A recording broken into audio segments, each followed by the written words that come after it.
Curious Owl here, and today I am doing the Disney book tag.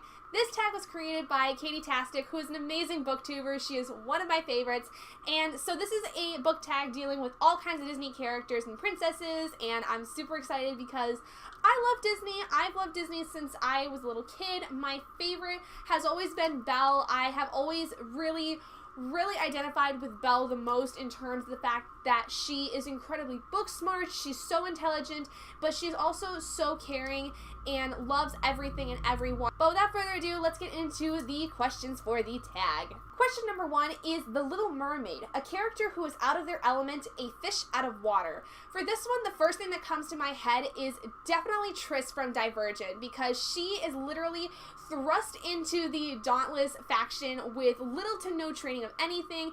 Yes, she does pick it herself in the Divergent series, but it is so completely out of her element. She has no idea what she's doing. She probably has never really had any kind of workout routine at all, so it's easily something that I can think of that would be completely out of somebody's element. Question number 2, Cinderella, a character who goes through a major transformation.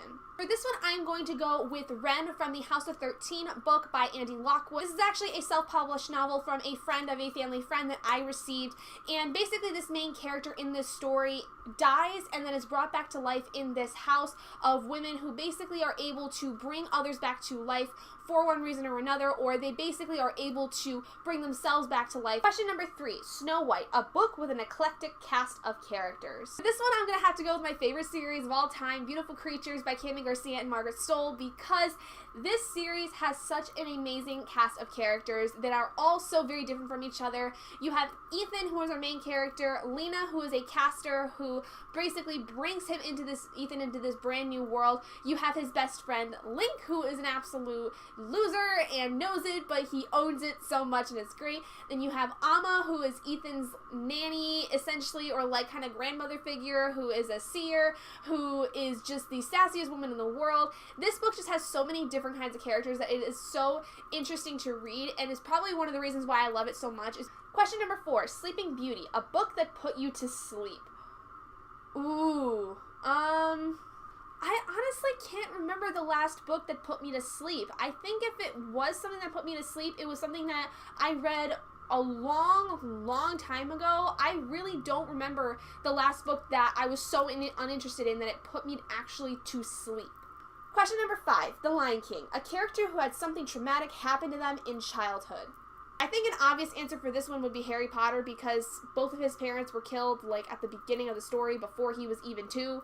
So I'm going to go with that one. Question number 6, Beauty and the Beast, a beast of a book, or basically a big book that you were intimidated by but found the story to be beautiful. I think for this one, I'm going to go with actually Harry Potter and the Deathly Hallows by J.K. Rowling, the last book in the Harry Potter series, because when I especially was a lot younger, when I first tried to read this when I was like 12 or so, the amount of pages that was within this book, which was almost 800 pages, I think, really intimidated me as a kid. And when I picked it up earlier this year again to finish off my Harry Potter reread, it was still a little intimidating for me because I'm not used to reading 800-page books. So it was something that I was totally not within my comfort zone, but I actually ended up getting through it, and I really loved this ending to the story. I had seen the movie before, but I had not read the book, and so I was really happy to have finally finished the book, and I really enjoyed the ending of this series and of this world and of this storyline essentially within the world. Question number 7, Aladdin, a character who gets their wish granted for better or worse. For this, I'm going to go with Amy Gum from the Dorothy Must Die series by Daniel Page, because literally her wish of getting away from everything and her very mundane life gets granted, and she's whisked off to Oz, where everything is topsy-turvy and things are absolutely batshit crazy, and she has to find a way to solve all of it. So I think that that's a pretty good example of a character whose wish is granted for worse. Question number 8, Mulan, a character who pretends to be someone or something they are not. Honestly, I just checked all the books that I have on this shelf, these 2 shelves here, but I can't think of one character that I've read that is trying to be somebody that they're not, and that's really interesting to me. I don't know if that's because I read more books where characters are much more in tune with themselves, or if I just haven't come across a character yet that is trying to be somebody they're not.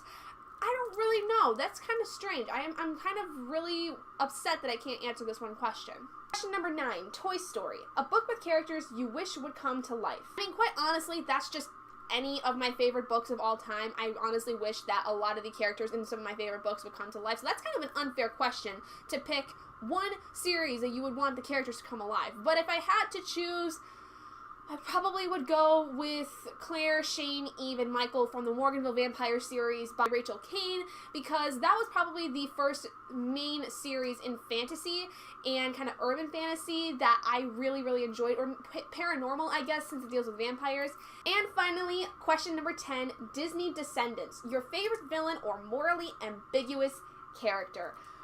Ooh, this is a really hard one because I have so many good, morally great characters that I really, really, really, really, really love. But I think I'm going to go with Ridley from the Beautiful Creatures series because Ridley grows so much within the story, and I've only read the first 2 books now in this reread series I've been doing, but just from books 1 to 2, she has grown so much as a character, and I cannot wait to see how much more she grows, because I do remember from reading the series the first time, the first 4 main books, that she grew so much as a person, and I just can't wait to see that precious child of mine grow into a beautiful, true woman to me within this series. So there you guys go. Those are all the questions for the Disney book tag. This basically dealt with more Disney characters. You mostly had Disney princesses and princes, and then you had some other characters and stuff like that. So I really, really enjoyed this. If you guys would like to do this tag yourselves, please consider yourselves tagged. Anyway, thank you guys so much for joining me in this video. If you guys did enjoy it, please do give it a big thumbs up. And if you're not already and you'd like to be, hit that button down below and subscribe to become an owlet in our flock. And I will see all of you guys in my next video. Bye, guys!